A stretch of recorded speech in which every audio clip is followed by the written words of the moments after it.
Continuando, ele diz aqui, ó, então deixa-se de enfatizar a causa para explorar os sintomas. Então, a causa primeira de tudo isso é ignorada, tá certo? Porque, como Karl Barth mesmo diz, né, não é um fato físico histórico, mas é algo mental, é algo social, tá certo? É algo apenas ideológico. Aí você está trabalhando em cima dos sintomas, esquecendo que a causa está lá, está dentro, permanece ali, tem que ser atacada. E a Sagrada Escritura aponta qual é a causa de tudo isso, tá certo? Está no pecado. O pecado tem que ser atacado. Quando o pecado é atacado, haverá uma transformação de todo esse homem atuará de uma forma transformada e transformadora e abençoadora sobre toda a sua ação, ok? Mas se apenas causas sociais periféricas forem trabalhadas, o homem permanecerá no seu erro. A partir daí, resolver as questões da ordem social é visto como solução para o problema do pecado. Naturalmente, essa é a deturpação do ensino bíblico a respeito do pecado. Aí ele vai falar aqui acerca de teologia da libertação. A teologia da libertação tem afinidade com as ideias socialistas de Karl Marx, como eu já falei, né? A dialética, né? A tese, antítese e síntese, enxergar conflitos em todos os aspectos da sociedade, propor então esta revolução em demanda dessa utopia, né, perseguida, que é esta ideia de igualitação total, mas que no processo vai acarretar em diversos tipos de tragédias. Então você tem várias tragédias promovidas na tentativa de se chegar a essa utopia, né, essa ideia apregoada aí por Karl Marx e Engels, né? Mais Friedrich Engels. Mas a utopia nunca chega e os resultados danosos de mortandade, de perseguições, né, de destruição da família, como Engels propõe, de subversão da sociedade, destruição da tradição judaico-cristã, tudo isso é o resultado que se vê dessa demanda, né, dessa grande luta. Mas nunca se apresentou em lugar algum a conquista dessa utopia comunista. Essa teoria busca libertar o oprimido. Coloque entre aspas aqui porque é exatamente esta proposta que é sempre prometida, mas nunca alcançada. Esse negócio de libertar, né? Essa liberdade proposta a esse tal de ser oprimido.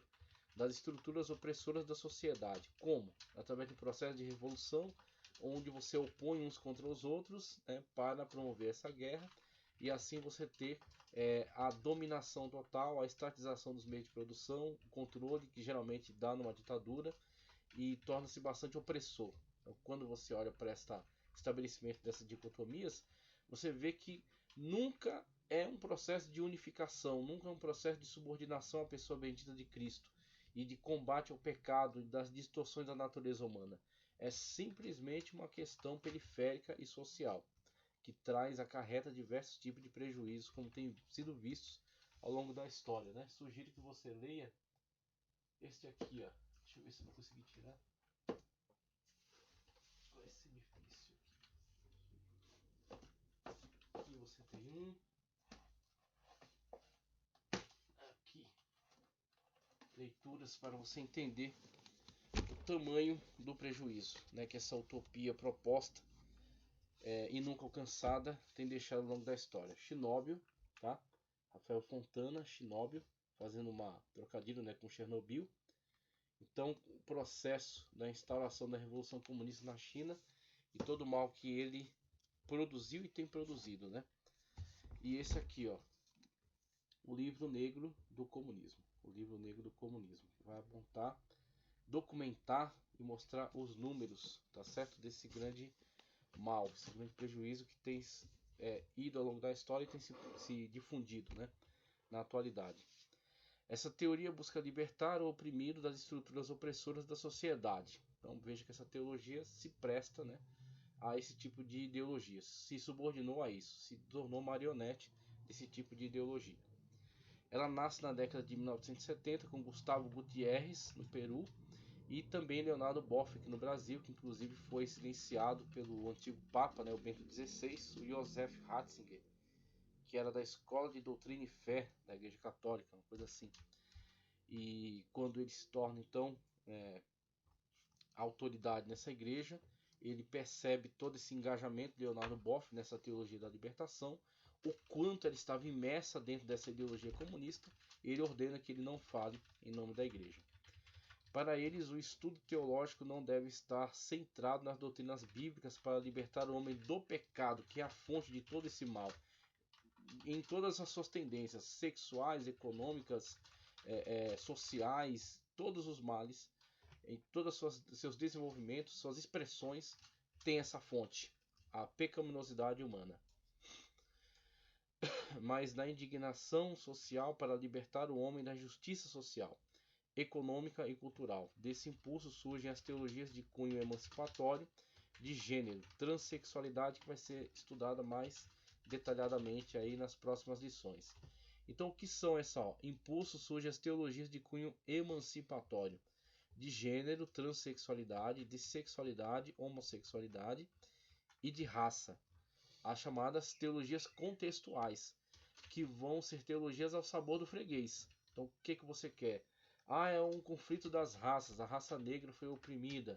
Então tem a questão histórica da escravidão, de terem sido cruelmente sequestrados e colocados em outros territórios por países colonialistas. Só que você tem todo o desenvolvimento histórico, onde estes integrantes desta etnia, que foi terrivelmente, cruelmente tratada, estão ascendendo socialmente e estão resolvendo essa injustiça por meio de sua ação, por meio do seu trabalho, por meio da sua dedicação, do seu desenvolvimento científico, acadêmico, filosófico, econômico. Então eles estão trabalhando dentro, tá certo, dessa estrutura da sociedade e transformando sua condição. E o que esses grupos fazem? Arvoram uma bandeira e roubam a causa para eles, sequestram para eles. Eles dizem que essa ascensão não se promoverá por meio do seu desenvolvimento, e sim por meio dessas suas lutas. Faz com que esses integrantes, esses participantes da sociedade, não vejam a si mesmos mais como capazes, de interagir dentro desse meio social e ascender socialmente e transformar sua realidade, mas os vitimiza para que eles sejam apenas um meio pelo qual essas ideologias chegam ao poder. Alimentam o ódio, alimentam a disrupção da sociedade, a revolução, e fazem com que todos eles venham a trazer essa desestabilização. É na desestabilização onde novas ideias podem ser implantadas. Como é que você vai ascender ao poder se quem está no poder está lá tranquilamente, está firme, está estável? Você tem que promover a sua instabilidade para que você possa então se autopromover. Você é o defensor dos negros, é o defensor dos homossexuais, é o defensor das mulheres, é o defensor dos oprimidos, ok? Estes tais que você chama oprimidos, que estavam trabalhando já pelos seus direitos, lutando pela sua causa. Só que agora serão sequestrados por esses promotores, tá certo? E serão agora marionetes na sua mão. Se submeterão à sua utopia, tá certo? Suas demandas, suas propostas, e também teologicamente terão suas vozes, seus representantes, esses que, construindo essas teologias contextuais, vão falar por eles, dentro do contexto da igreja. E aí é onde entra o professor de escola bíblica dominical, onde desmascara, onde denuncia, onde fala que a transformação não se dará por meio da ideologia. A transformação se dará ao se submeter a Cristo Jesus como seu único e suficiente Salvador. E a teologia vinculada à Sagrada Escritura não é uma teologia branca, não é uma teologia dos colonizadores, não é uma teologia do primeiro mundo, é apenas teologia bíblica. Essas questões de colonialismo, ou de etnias, ou de guerra de classes, isso não faz parte das doutrinas bíblicas, não faz parte da afirmação da Sagrada Escritura. A Sagrada Escritura combate não classes sociais, ela apresenta a todas as classes sociais o mesmo combate, que é o combate ao pecado. A que todos eles venham a Cristo Jesus, se submetam a Ele como escravos de Cristo para a salvação, tá certo? Sejam feitos nova criatura em Cristo Jesus, abandonem seus vícios, seus pecados, suas distorções, ok? E agora, submetendo-se a Deus, vivam em paz, em união, em comunhão. A comunhão na Igreja Universal dos Salvos, naquele que tem seu nome escrito no livro da vida. Que não olha se a pessoa é de outra etnia, não olha a cor, não olha a raça, não olha a condição social, a todos agrega como irmãos submetidos a um só, que é Cristo Jesus. O corpo cuja cabeça é Cristo. todos são um em Cristo Jesus. É o combate a essas teologias enviesadas politicamente. O grande impacto dessas influências é que a fé cristã é reduzida à militância. A fé cristã é reduzida, porque isso é uma redução, isso é uma inferiorização, tá certo? É uma destruição. A fé cristã é reduzida à militância política, socialista e marxista. Aí, isso não é dito claramente, mas essas são as consequências, tá? As pautas sociais e progressistas são disfarçadas pela roupagem do evangelho, como eu falei agora há pouco. Bem-aventurados os pobres. Que pobres oprimidos pelos ricos capitalistas brancos. Não, pobres de espírito, ok? Não envolva o Senhor Jesus nessa disputa. Inclusive, quando quiserem envolver Jesus numa disputa econômica, pedindo para ele se repartir diga meu irmão repartir parte da terra comigo, o Senhor Jesus Cristo ele exclui totalmente essa possibilidade. Quem me fez repartidor de terra entre vós? A sua demanda é muito maior. A demanda de Cristo Jesus é a demanda pela restauração do homem e não meras demandas político-econômicas, bandeiras político-econômicas, ok? A igreja não tem bandeira política. A igreja é constituída de cidadãos que interagem dentro do mundo político, que tem sua participação política, tá certo? Uma vez que participam da polis, são cidadãos, têm sua voz política, mas eles não podem fazer com que a igreja vista essa camisa. A igreja não é um partido político. A igreja está acima de tudo isso. Ela é representante do reino de Deus, ok? Então o reino de Deus se sobrepõe a tudo isso. Nem direita, nem esquerda, nem centro, nem liberal, nem conservador. Não, a igreja é de Cristo, ok? Então essas bandeiras políticas, elas são parte da sociedade, são legítimas, a pessoa é um cidadão, participa disso, tem que ter uma análise muito criteriosa e muito séria para não se deixar levar por ideias que são contra a palavra de Deus, mas a igreja não se deixa enviesar por essas bandeiras, esses partidos, essas ideologias. Ela está acima disso, ela é reino de Deus. Liberalismo teológico. Após a reforma protestante, floresce o liberalismo teológico, onde a razão é colocada acima da revelação divina. Inclusive, foi pauta da nossa live, tá certo? Esse liberalismo teológico e o mal que ele causa na interpretação bíblica, desfavorecendo uma leitura literal, favorecendo mais uma alegorização, ok? Devido à sua subordinação a um critério racionalista e empirista, onde somente aquilo que é provado laboratorialmente é verdadeiro. Só que o sobrenatural não se prova em laboratório, ele está acima. Ele não é da alçada, tá certo? Dessa investigação laboratorial, dessa investigação empirista, uma vez que ele é espiritual. E se ele está acima e não há mecanismo para a sua análise, aqueles que se submetem a esses padrões empiristas recusam o espiritual. Ao recusar o espiritual, eles vão apenas absorver aquilo que eles vão transformar em conteúdo ético e moral, mas não sobrenatural. E aí o Deus bíblico, que é todo poderoso, que participa do nosso mundo, não somos deístas, somos teístas, e que age sobrenaturalmente, ele é desacreditado por essa teologia liberal, tá certo? Então você tem a situação na qual os caras começam a fatiar a Bíblia, dizer que existe cânon dentro do cânon. Um cânon é o cânon verdadeiro e outro invenção da sociedade antiga, que não sabia o que era ciência e inventava esses milagres. Então eles começam a dizer que esses milagres eram pura invenção da sociedade antiga, uma forma de promover, de fazer com que haja uma propaganda, né, do Evangelho ou da Bíblia Sagrada. Então eles começam a olhar para isso com ceticismo. Então você tem aí o ceticismo sendo infiltrado aí dentro dos meios cristãos através dessa teologia liberal. Floresce o liberalismo teológico, onde a razão é colocada acima da revelação divina. Como resultado disso, a inspiração, inerrância e infalibilidade das escrituras são questionadas. Os milagres e o sobrenatural são considerados mitológicos. As doutrinas da fé são reinterpretadas e ressignificadas. Veja, reinterpretadas e ressignificadas. Alguém não estava pedindo a atualização da Bíblia há pouco tempo aí?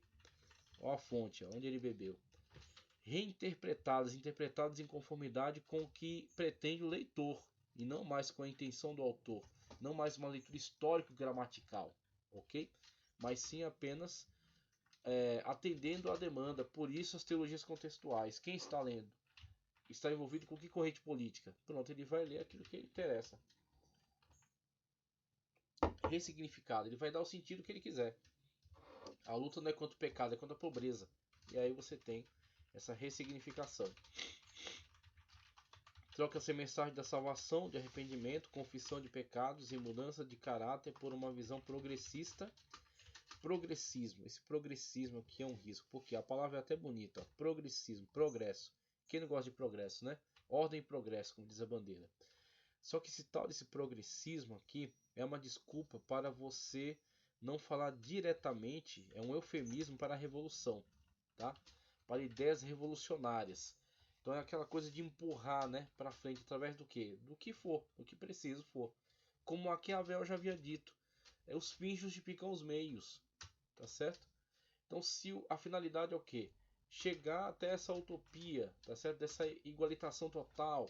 Então não haverá mais classes sociais, não haverá mais nenhum tipo de diferença. E para tanto, para chegarmos até lá, vai ser necessário matar diversas pessoas no Holodomor, por exemplo, tá certo? Que foi feito contra a Ucrânia por Stalin, que tirou toda a sua...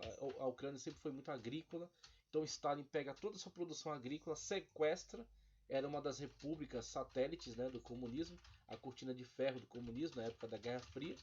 Ele vai lá, manda seus oficiais, pega toda a plantação, toda a colheita, recolhe tudo, vende, ok?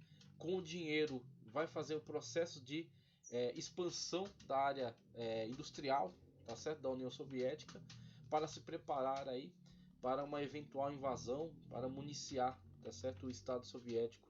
E o que ele promove na Ucrânia? O que foi chamado por muitos autores de Holodomor. É um novo holocausto. É um holocausto impetrado contra a população ucraniana. Passado todo esse tempo, Vladimir Putin, que diz que a dissolução da União Soviética foi um erro, que é agente da KGB, ok? E que está invadindo a Ucrânia com toda essa violência, ok? Matando absurdamente, invadindo territórios de um país soberano, um país livre, e agindo de uma forma terrivelmente cruel, desumana, fazendo com que essas pessoas sejam expulsas de sua terra, sejam oprimidas, tendo agora uma resposta devido aos países que, amedrontados com a expansão desse autoritarismo, dão uma resposta não direta, mas fornecendo armamentos, a coisa ficando no impasse em que está atualmente. Mas você vê a mesma mentalidade, as mesmas ideias, a promoção da utopia. E para se chegar nessa utopia é como uma cenoura que o cara coloca na frente do burro para ele ir caminhando, nunca chega na cenoura, mas atende aos seus propósitos, que é estar sentado em cima do burro se beneficiando, tá certo, da sua caminhada. Essa é a utopia comunista. Você nunca chega nela, mas você paga um alto preço, tá certo, para se engajar nesse progressismo. Esse progressismo é que diz, as coisas vão melhorar através do que? Você entrega toda a autoridade, todo o poder a essas lideranças para fazer o que querem a pretexto do progresso, tá? Transformação social, então precisa quebrar o patriarcado masculino, né? Mudar nesses paradigmas. Não vão dizer que precisa destruir a família, vão dizer que precisam acabar com o preconceito. Então não pode mais agir preconceituosamente em relação às pessoas que têm uma outra forma de vida, uma outra forma de enxergar a família, uma nova família, uma família em novos moldes. Então, quando você olha para todas essas propostas e coloca elas todas dentro, tá certo, de uma mesma perspectiva, a mesma situação, você acaba vendo que por mais variações que possam dar a essa suposta família e essa sexualidade, e aí trabalha em cima da chamada ideologia de gênero, que também vai haver uma pesquisa maior acerca dela, uma lição que vai tratar mais especificamente dela, você percebe que na realidade, o que existe é macho e fêmea, porque todos esses proponentes dessas diversas bandeiras e ideias, tá certo, que falam tão bonito, todos eles vieram da conjunção carnal entre um homem e uma mulher. Então, no final das contas, o que existe é macho e fêmea. E aí tudo que é construído em cima disso descolando o gênero do sexo biológico e dando essa gama de variedade de possibilidades para relacionamentos e querendo que isso seja validado e que as pessoas acatem a isso. Não que eles queiram apenas defender que existam. Tem liberdade para existir. Não é apenas isso. Eles querem que você não tenha liberdade de discordar, não tenha liberdade de se opor, de dizer que não concorda, que você tenha a sua liberdade cerceada e que ele não possa ser criticado. Ok? Então você tem essa situação que vai promovendo o quê? Desestabilização, destruição dessas estruturas que estão postas. Friedrich Engels, quando escreveu o livro Origem da Família, Propriedade Privada e do Estado. Deve estar longe de mim aqui, não consigo alcançar agora. Origem da Família, Propriedade Privada e do Estado. Você tem que ler esse livro e ler também o Manifesto Comunista de Karl Marx. Você vai entender o que os caras querem. É isso que ele quer, a destruição da família, tá certo? A família que está estabelecida aí, origem da família, propriedade privada do Estado, ponto. Essas são as bases do mundo ocidental, tá certo? Capitalista, como eles colocam, né? Para que isso seja subvertido, destruído, tem que ser eliminado. Família, propriedade privada, tá certo? E a subversão do Estado, para que seja transformado agora no Estado totalitário comunista. Essa é a batalha, essa é a guerra. E aí, para que eles não declarem isso abertamente, eles vão camuflando, vão trazendo eufemismos e transformando isso em teologias contextuais. Assim, o pecado é relativizado, ok? A relativização do pecado, muito clara. Ecumenismo, vamos abrir mão da nossa denúncia, vamos parar de olhar para nossas diferenças e vamos todos nos unir.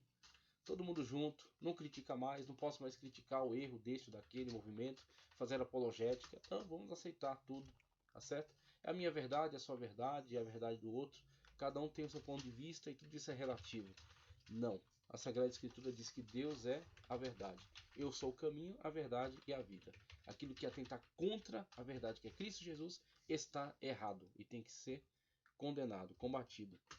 O ecumenismo religioso é propagado a toda a experiência espiritual é considerada válida. É propagado e toda experiência.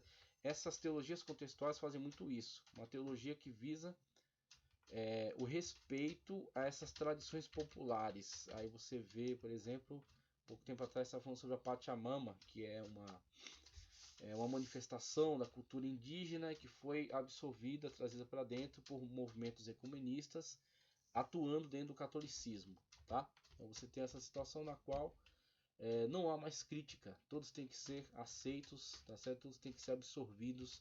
O ecumenismo e a sincretização fazem parte desses movimentos aí. Normalização do pecado, crise ética e moral. Em termos gerais, os valores que regulam a conduta de uma pessoa denominam-se ética, ele cita a 1 de Pedro 1,15, e a prática dessa conduta recebe o nome de moral. Então, ética, você tem a fundamentação, tá certo? Então, a ética é a fundamentação para isso. Então, você tem toda essa conceituação que, analisando, tá certo? Essas construções que vão sendo promovidas, né, propagadas, a construção, por exemplo, da ética a partir do fundamento que é a palavra de Deus. Então você tem todo um fundamento para esta ética que será vivenciado na moral. Então a moral põe a ética em prática, tá? A moral vivencia aquilo que é estabelecido na ética. Então, eticamente está estabelecido, fundamentado, você vivencia através de um ato moral. Então, através da sua moralidade, moralidade na vida comum, na vida prática, né? Nessa concepção, a obediência aos princípios bíblicos reflete o caráter de um cristão, Romanos 12:12. Porém, o conceito deturpado e relativizado do pecado resulta em desvio e falha de caráter. Desvio e falha de caráter. 2 Timóteo 3:5. Desse modo, a sociedade deixa de ser eticamente sólida. Por quê? Porque essa ética e essa moral apregoadas por esses movimentos são relativas, são fluidas, mudam constantemente, se readaptam, se readequam ao sabor do cliente, ao sabor da nova demanda. Então você não tem como estabelecer uma moral fixa, uma ética universal, porque você não tem um princípio universal a partir desses proponentes. Só que esse princípio existe e é Deus. É Deus que galardoa e que pune. E esse é o alerta. Existe um Deus que galardoa, que abençoa, que salva, tá certo? Que leva para as mansões celestiais, mas é este mesmo Deus que pune e que condena ao inferno, ok? Então esta é a realidade, é o choque de realidade, né? Você pode ter as ideias que quiser, mas você não pode alterar a realidade, e essa é a realidade. Desse modo, a sociedade deixa de ser eticamente sólida e se torna moralmente desajustada. Acho que é Abacuque 1,4, né? Dessa crise de integridade irrompe ações incompatíveis com a fé bíblica. Romanos 2, 21 e 22. E não somente isso, eles praticam e eles louvam isso. Não é só, não praticam mais receosamente, não. Eles praticam e eles se ufanam disso, né? Se honram disso. Dizem que é um orgulho. É um orgulho praticar tais atos. Pronto, então, as pessoas não se orgulham mais de seus feitos, né? Porque ela é um grande autor, é um grande cientista, é um grande músico, compôs uma música belíssima, ou pintou um quadro, ou salvou uma vida. Não, ele agora traz essa afirmação de orgulho para essas opções e escolhas e fantasias. Tá? Temas progressistas violam a ética e a moral bíblicas e passam a ser normalizados, tais como imoralidade sexual, aborto e uso de drogas ilícitas. Porque temas progressistas vão sair dessa visão retrógrada do passado, ultrapassada, tá certo? E vamos avançar progressivamente. Então você tem aí o risco, né, desse chamado progressismo. A imoralidade sexual. A deturpação da doutrina do pecado favorece o avanço da imoralidade sexual. Então, quando essas bandeiras, né, esses proponentes dessa ideologia viram que fracassou economicamente, fracassou através da Revolução Armada, eles começaram a partir para outras iniciativas. Uma delas é essa iniciativa de liberação, né, de liberdade sexual, tá certo? Essa libertinagem, não só liberdade, essa libertinagem, né? Se eu não me engano, Herbert Marcuse, que é da escola de Frankfurt, é um dos que propuseram também esta visão de liberdade sexual para o quê? Destruição daquilo que Engels já havia indicado: família, propriedade privada e Estado. Ela está na agenda deles. Em defesa da liberdade de decisão sobre corpo, banaliza-se o sexo pré-conjugal. Banaliza-se o sexo pré-conjugal, extraconjugal, pré-conjugal, né, fornicação, extraconjugal, tá, aí vai o adultério, normaliza-se a homossexualidade, então eles estão buscando essa normalização, mas não somente normalização, a imposição para que não haja qualquer tipo de contrariedade ou crítica. Será taxada como homofóbica e criminalizada, né? E a doutrina da castidade é vista como opressora. Nesse aspecto, o afrouxamento da moral ensina o afrouxamento da moral, o ensino da ideologia de gênero e a erotização da infância promovem luxúria e licenciosidade. O pecado é tolerado e a família é desconstruída, e a doutrina da santidade é negligenciada. Quero trazer duas contribuições. Uma é uma definição aqui do CACP, Centro Apologético Cristão de Pesquisa, tá certo? O responsável pastor João Flávio Martinez. Recomendo a todos visitar esse site, baixar o aplicativo, porque é um grande auxílio para nós que estamos aí à frente desse importante ministério. Então, uma definição que é trazida aqui dentro do site diz: a ideologia de gênero, ou melhor dizendo, a ideologia da ausência de sexo, tá? É o que eles vão dizer não binário, né? É uma crença segundo a qual os dois sexos, masculino e feminino, são considerados construções culturais e sociais, sendo que geneticamente isso não se sustenta, ok? A partir até das diferenças da constituição corporal, isso não se sustenta. Não é somente uma construção social, é algo biológico e que socialmente é trabalhado para que possa ser vivenciado na sua plenitude, né? E possa ser vivenciado dentro de uma situação saudável, harmônica, tá? Em conformidade com a verdade da palavra de Deus, do Deus que criou homem e mulher, ok? Seu plano perfeito. Mas aí eles vão dizer que não, é apenas uma construção social. Então a pessoa é homem porque disseram para ela que é homem, é mulher porque disseram para ela que é mulher. Mas se na verdade ela for deixada assim as suas próprias opções, ela pode fazer 1000 opções. E aí você tem hoje lá o número de possibilidades de sexualidade, de expressões de sexualidade que hoje eles defendem, né? São consideradas construções sociais e que por isso são chamados papéis de gênero, papéis, apenas um papel a desempenhar, né? Como um ator, que incluem a maternidade na mulher, que decorrem das diferenças de sexo,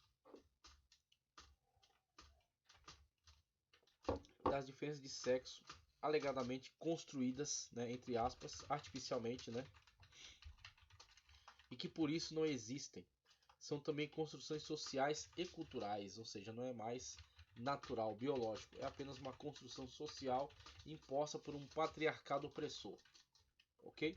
Então aí você tem essa situação na qual não haverá mais esta questão sólida, fixa, ela é fluida, ela é adaptável, ela é manipulável, ela é construída, né, e desconstruída e inventada. E aí cumpre-se aquilo que já havia dito Raul Seixas, é a metamorfose ambulante. O cara é uma metamorfose ambulante. Ele vai, um dia ele se sente homem, outro dia ele se sente mulher, outro dia ele se sente um animal, outro dia ele se sente um objeto, e cada dia ele vai se sentindo de determinadas formas, e você tem que respeitá-lo dentro daquilo que ele se sente hoje, tá certo? Se você atentar contra aquilo que ele se sente subjetivamente, você será condenado por isso. Esse outro estudo aqui que foi trazido também pelo CACP, eu vou ler só a conclusão dele, né? Que é falando acerca de homossexualismo. A Bíblia é a regra de fé da cristandade e, de maneira geral, seus princípios fundamentais são inquestionáveis e inegociáveis ao cristão verdadeiro e militante, tá? Cristão que está engajado, né, na defesa da sua fé, como disse Judas na sua carta. Atualmente, o Congresso Nacional, alienado dos princípios cristãos, aprovou um projeto onde torna-se a pregação contra o pecado de homossexualismo, torna-se crime, esqueci de ler isso aqui, ó. Um projeto onde torna-se crime, ó, criminalizaram a opinião. Torna-se crime a pregação contra o pecado de homossexualismo. A lei é contra a homofobia, mas como está constituída, parece mais a lei da teofobia, ou seja, uma lei que arvora contra a cosmovisão cristã da vida e contra a própria natureza de Deus. E aí cumpre-se aquilo que Paulo falou na sua carta, né? Inflamaram-se uns aos outros. A Bíblia é muito explícita quanto à condenação à prática homossexual. Tem Romanos 1, 1 Coríntios 9, 6 a 11. Teologicamente falando, o homossexualismo é uma perversão da natureza, um pecado e um erro do qual o homem precisa se consertar. Se a presente lei for aprovada no Senado e sancionada pelo presidente, não poderemos mais pregar a Bíblia com relação a esse pecado. Toda a nossa democracia e direitos adquiridos estarão em xeque, né? Nesse contexto, o pastor, padre, imã islâmico ou líder religioso que pregar que é pecado a prática homossexual estará em desacordo com a lei e poderá ser preso, o que é um absurdo. Nossa democracia então terá se tornado uma ditadura da liberdade. Então, somente até aqui, para a gente ter noção, né, da gravidade dessa denúncia que é feita aqui também pelo CACP, Instituto Cristão de Pesquisa. Que Deus continue abençoando aí esses grandes homens de Deus à frente desse trabalho de conscientização, ok? Então, professor de escola dominical, faça uso desse site, CACP, Centro Apologético Cristão de Pesquisas. A dessacralização da vida. As escrituras ensinam que a vida humana é sagrada porque tem origem divina. Por conseguinte, a vida é inviolável e deve ser valorizada. O corpo humano deve ser cuidado, alimentado e preservado. Não obstante, a vulgarização do pecado fomenta ideologias que desprezam a sacralidade e a dignidade humana, igualando a qualquer outro ser, tá certo? A qualquer outro ser, sem entender que ele seja imagem e semelhança de Deus, mas apenas mero objeto aleatório, tá certo? Da evolução natural e da luta das espécies, né? Não obstante, aqui, como eu já li, propala-se a autonomia incondicional sobre o próprio corpo, sem as devidas limitações éticas e morais. O slogan "Meu corpo, minhas regras" reivindica o pseudo-direito de a pessoa usar drogas, prostituir-se, abortar, cometer suicídio e a eutanásia. Assim, o corpo que é templo do Espírito Santo é profanado. A criatura, de modo proposital, afronta a vontade do Criador. Quem seria o autor de tal insanidade, senão um ser que está já condenado e que atentou contra a vontade soberana de Deus, tá certo? Se opôs a ele e arrogantemente tentou revoltar-se contra ele de uma forma aberta, só que foi de lá lançado, como Cristo disse, vi Satanás cair do céu como um raio, e que tem já a sua condenação certa.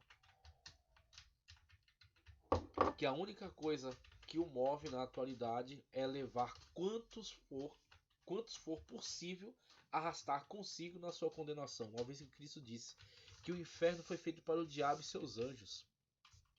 O inferno foi feito para o diabo e seus anjos, não para os seres humanos.